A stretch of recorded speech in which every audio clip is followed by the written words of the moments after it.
संजना को पूरी तरह से स्पेशल फील करा रहा था। वो आगे बढ़कर खुद उसे डिजर्ट सर्व कर रहा था। तभी उसके कानों में अंश के रोने की आवाज सुनाई दी, जिसे सुनकर अचानक उसका हाथ रुक गया और वह मुड़कर अंश की ओर बेचैनी से देखने लगा। आहान झूठा नाटक करते हुए अंश को चुप कराने का दिखावा कर रहा था। वही आस्था, नानी माँ और बाकी सबका ध्यान तो उस वक्त अगर किसी पर था तो वो सिर्फ और सिर्फ संजना सिंह पर। वही अरमान अब अंश की आवाज से पूरी तरह से बेचैन हो चुका था, या यूं कहो कि परेशान हो गया था। वह कुछ समझ नहीं पा रहा था कि आखिर अंश के रोने की आवाज से उसका दिल इतना क्यों बैठा जा रहा है। वो खुद को रोक नहीं पाया और तुरंत अपनी सीट से खड़े हो गया और आहान पास आकर बोला, ये बच्चा इतना क्यों रो रहा है?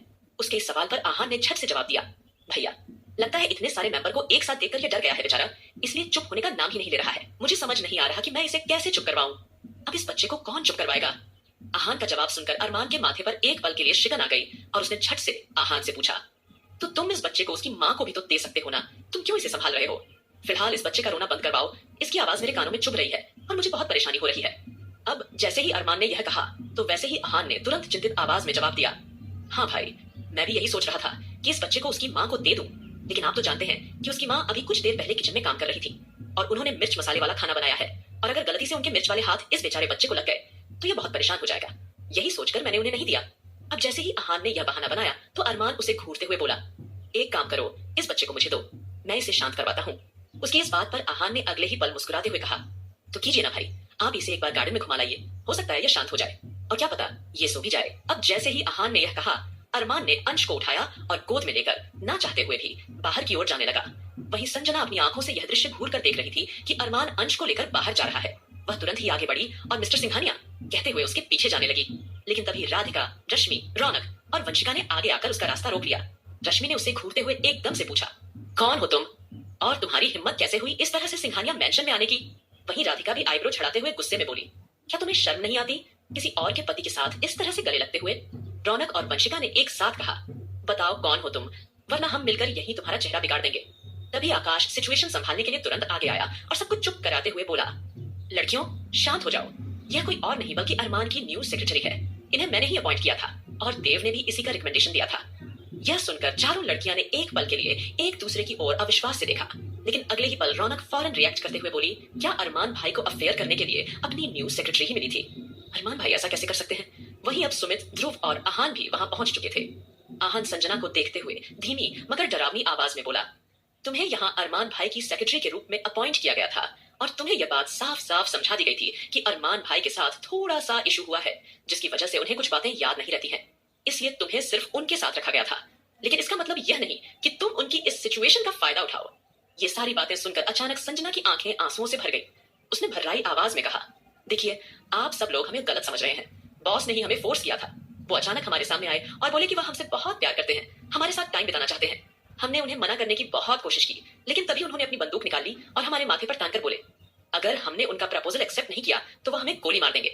तो बताइए, उस सिचुएशन में हम क्या करते? अब जैसे ही संजना ने यह इमोशनल कार्ड खेला और खुद को पूरी तरह से बेचारा दिखाया, तो नानी माँ और आस्था का गुस्सा पूरी तरह से हावी होने लगता है। वही संजना की इस बात को सुनकर सभी लोग एक दूसरे को हैरानी से देखने लगे। थोड़ी देर पहले तक सभी लोगों के दिलो दिमाग में संजना के लिए गुस्सा था, लेकिन अब संजना की इस बात को सुनकर उन्हें लगा कि शायद गलती अरमान से ही हुई होगी, क्योंकि सब लोग जानते थे कि अरमान अपने गुस्से और जुनून में अपनी बात मनवाने के लिए किसी भी हद तक जा सकता है। लेकिन तभी अचानक नानी माँ भड़कते हुए बोली, ये लड़की सरासर झूठ बोल रही है, दामाद जी ने ऐसा कुछ नहीं किया होगा, इसी ने अपने लटके झटके दिखाकर उन्हें अपनी ओर आकर्षित किया होगा। अब जैसे ही नानी माँ की डेंजरस और तीखी आवाज वहां गूंजी तो सब लोग वैसे ही शॉक हो गए, क्योंकि किसी ने भी नानी माँ को इतना ज्यादा गुस्से में कभी नहीं देखा था। वहीं दादाजी और अभिमान जी तुरंत ही आगे आए। उन्होंने नानी माँ के दाएं बाएं खड़े होकर उनके कंधे पर हाथ रखते हुए उन्हें समझाया, बहन जी शांत हो जाइए, आप इतना गुस्सा क्यों कर रही हैं? और आप तो अरमान को जानती है ना, क्या पता उसके दिमाग में कुछ चल रहा होगा। मुझे लगता है कि शायद इस बेचारी लड़की की कोई गलती नहीं है। तभी नानी माँ ने तुरंत दादाजी का हाथ झटकते हुए कहा, बेचारी? आपको यह लड़की कहाँ से बेचारी दिखती है? भाई साहब, आप इस लड़की की असलियत नहीं जानते। यह बोलकर नानी माँ गुस्से में आगे बढ़ी और सीधा संजना के सामने जाकर खड़ी हो गई। फिर उसे नफरत भरी नजरों से घूरते हुए बोली, बता किस लिए आई है तू यहाँ पर? तू यहाँ मेरी गोरी की जिंदगी बर्बाद करने आई है ना? तू मेरी गोरी की जगह लेना चाहती है ना? हाँ बोल, जवाब दे। वही आस्था, जो अभी तक इस पूरी घटना से सदमे में थी, वो पूरी तरह से बुत सी बन गई थी, क्योंकि उसके सामने खड़ी लड़की वही थी जिसे इस पूरी दुनिया में सिर्फ आस्था से ही सबसे ज्यादा नफरत थी। फिलहाल नानी माँ को अपने सामने देखकर संजना ने एक बार फिर एक्टिंग शुरू की और मासूमियत से बोली, देखिए, आप लोगों को कोई गलतफहमी हुई है। मैंने कहा ना, मिस्टर सिंघानिया ने ही मुझे फोर्स किया था और मुझे अपने घर में इस तरह से आने के लिए कहा था। अगर मैं उन्हें मना कर देती तो वो मुझे मार डालते। बस इतना सुनते ही नानी माँ ने तुरंत ही संजना के बालों को कसकर पकड़ लिया और उसके बालों को खींचते हुए उसे भड़काने लगी।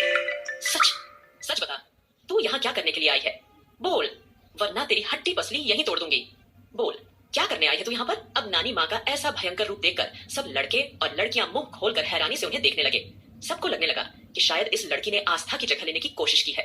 शायद इसीलिए नानी माँ इतना ज्यादा भड़क रही है और उसके साथ इतना बुरा बर्ताव कर रही है। तब सभी लड़कियां तुरंत हड़बड़ाहट में आगे बढ़ी और नानी माँ को पकड़ते हुए बोली, नानी माँ छोड़ दीजिए, हम जानते हैं कि आपको इस वक्त बहुत ज्यादा गुस्सा आ रहा है, लेकिन इसमें इस लड़की की कोई गलती नहीं है। नानी माँ प्लीज छोड़ दीजिए। अब सब लड़कियां आपस में खुसुर फुसुर करने लगी। यार, नानी माँ तो कितनी ज्यादा डेंजरस निकली। सोचो, अगर वाकई में अरमान भाई पुराने वाले अरमान भाई होते और सच में किसी लड़की को ले आते, तब तो नानी माँ अकेले ही मार मार कर उनका भरता बना देती, चाहे वो कितने ही बड़े डेविल किंग क्यों ना हो। उनकी इस बात पर ध्रुव ने तुरंत उन्हें शांत रहने का इशारा किया। अब आहान और ध्रुव जल्दी से आस्था के पास आए। आहान ने आस्था के कंधे पर हाथ रखकर कहा, आस्था भाभी, आप यहाँ खड़े खड़े तमाशा क्या देख रही है? जाइए नानी माँ को रोकिए, वरना वो उस लड़की को मार मार कर उसका चेहरा बिगाड़ देंगी। मुझे लगता है कि आपको जाकर उस लड़की की मदद करनी चाहिए। आखिरकार वो अरमान भाई की न्यूज सेक्रेटरी है और आकाश भाई ने उसका पूरा रिकॉर्ड चेक किया था। वह अच्छी फैमिली से आती है। मुझे लगता है कि अरमान भाई ने ही उसे फोर्स किया होगा। प्लीज आप जाइए और उस लड़की को बचाइए, प्लीज। उनकी इस बात पर अगले ही पल आस्था ने ध्रुव और आहान को जलती हुई नजरों से देखा। अचानक उसकी आंखों की लालिमा देखकर आहान एकदम से ठिठक गया। पहली बार उसकी रीढ़ की हड्डी में सिहरन दौड़ गई थी। यह सिहरन पहले सिर्फ अरमान को देखकर आती थी, लेकिन आज आस्था की आंखें देखकर उसे बहुत अजीब सी दहशत महसूस होने लगी। इसलिए आहान और ध्रुव तुरंत एक साइड होकर खड़े हो गए। आस्था, जो ये सारा ड्रामा अपनी आंखों से एक तक देख रही थी, वो सीधा आगे बढ़ी और नानी माँ को देखकर अचानक तीखी आवाज में बोली, नानी माँ बस कीजिए, छोड़ दीजिए उसे। अब जैसे ही नानी माँ ने आस्था की आवाज सुनी, तो वैसे ही उन्होंने तुरंत ही संजना के बालों को छोड़ दिया। तब संजना अपने बालों को सहलाते हुए नाराजगी से बोली, ये आप क्या कर रही हैं? क्या आपको बिल्कुल भी तमीज नहीं है? अभी इससे पहले कि वह और कुछ बोल पाती, आस्था ने लगातार उसे 3-4 चांटे भर भर के उसके मुख पर जड़ दिए। अब यह सीन देखकर सब लड़के और लड़कियां और भी ज्यादा हैरान और परेशान हो गए थे। वहीं आहान खुद को रोक नहीं पाया और आस्था को देखते हुए एकदम ऊंची आवाज में बोला, आस्था भाभी, ये आप क्या कर रही हैं? आप इस तरह से किसी अनजान लड़की पर हाथ कैसे उठा सकती है? मैंने आपसे कहा था कि इस लड़की को नानी माँ के हाथों से छुड़ाइए, पर आप तो उल्टा इस लड़की पर ही हाथ उठा रही हैं। आहान की बातें सुनकर आस्था ने एक बार फिर उसे किलर लुक दिया। वहीं आहान आस्था के गुस्से को भांपते हुए एक बार फिर से हड़बड़ा गया और तपाक से ध्रुव के कान में धीरे से फुसफुसाने लगा, भाई, आज ये आस्था भाभी को क्या हो गया है? मैं जब जब इनको देखता हूँ, ऐसा लगता है कि यह मुझे अपनी आंखों से ही बर्फ का पुतला बना देंगी। ये इतनी ज्यादा गुस्से में क्यों है? तभी ध्रुव ने इस बात पर उसे धीरे से समझाया, बेवकूफ, अगर कोई पत्नी इस तरह अपने पति को किसी और औरत के साथ देखेगी तो जाहिर सी बात है वो गुस्सा तो होगी ना, और वो भी आस्था भाभी जैसी। लेकिन तभी आकाश और सुमित एकदम से आगे बढ़े और आस्था की ओर देखते हुए गंभीरता से बोले, आस्था, क्या बात है? तुम वैसी लड़की नहीं हो जो अरमान के साथ किसी और को देखकर इस तरह का बर्ताव करने लगे। कुछ न कुछ तो ऐसा है जो तुम हमसे छुपा रही हो। आस्था, क्या बात है? बोलो, जवाब दो। अब आस्था ने अचानक आकाश और सुमित को आंसू भरी आंखों से देखा, फिर बिना किसी हिचक के जवाब दिया, आकाश भैया, मैं चाहती हूँ कि इसके बारे में यह लड़की ही आपको बताए, जिसका नाम है संजना सिंह। आस्था का यह जवाब सुनकर अगले ही पल सब लोग एक दूसरे को कंफ्यूजन में देखने लगे, क्योंकि उसके शब्द किसी धमाके की तरह थे। लेकिन तभी अचानक संजना ने अपने दोनों हाथ जोड़ लिए और आस्था को देखकर घबराई आवाज में बोली, मिसेस सिंघानिया, ये आप क्या कर रही हैं? आप मेरे साथ ऐसा बर्ताव कैसे कर सकती हैं? आप अपने घर बुलाकर मुझे मार क्यों रही हैं? हाँ, आप मेरे साथ ऐसा मिसबिहेव क्यों कर रही हैं? ये बोलते हुए संजना की आंखों से आंसू छलक पड़े। फिर वह तुरंत ही सबकी ओर देखकर रिक्वेस्ट करने लगी, कोई तो मेरी मदद करो, मैं अपनी मर्जी से यहाँ नहीं आई हूँ, मुझे यहाँ जबरदस्ती लाया गया है। आप लोग मेरे साथ ऐसा बर्ताव नहीं कर सकते। उसी पल सभी को संजना पर तरस आने लगा, लेकिन अगले ही पल आस्था उसे देखकर चिल्लाई, अपनी नौटंकी बंद कर दे संजना। आस्था के इतना बोलते ही संजना ने रोने के अंदाज में कहा, प्लीज प्लीज। लेकिन अचानक ही उसने अपने बालों को पीछे झटक दिया और एकदम से हंसने लगी। अब संजना को इतनी बुरी तरह से हंसते हुए देखकर सब लोगों के चेहरे पर आश्चर्य के भाव उभर आ गए और सबके मुंह खुले के खुले रह गए, क्योंकि एक पल पहले जो लड़की सबके सामने हाथ जोड़कर अपने बचाए जाने की गुहार लगा रही थी, वह अब अचानक जोर जोर से हंस रही थी। अब सब लड़कियां चिंतित होकर एक दूसरे देखने लगी। दोस्तों, प्लीज अपना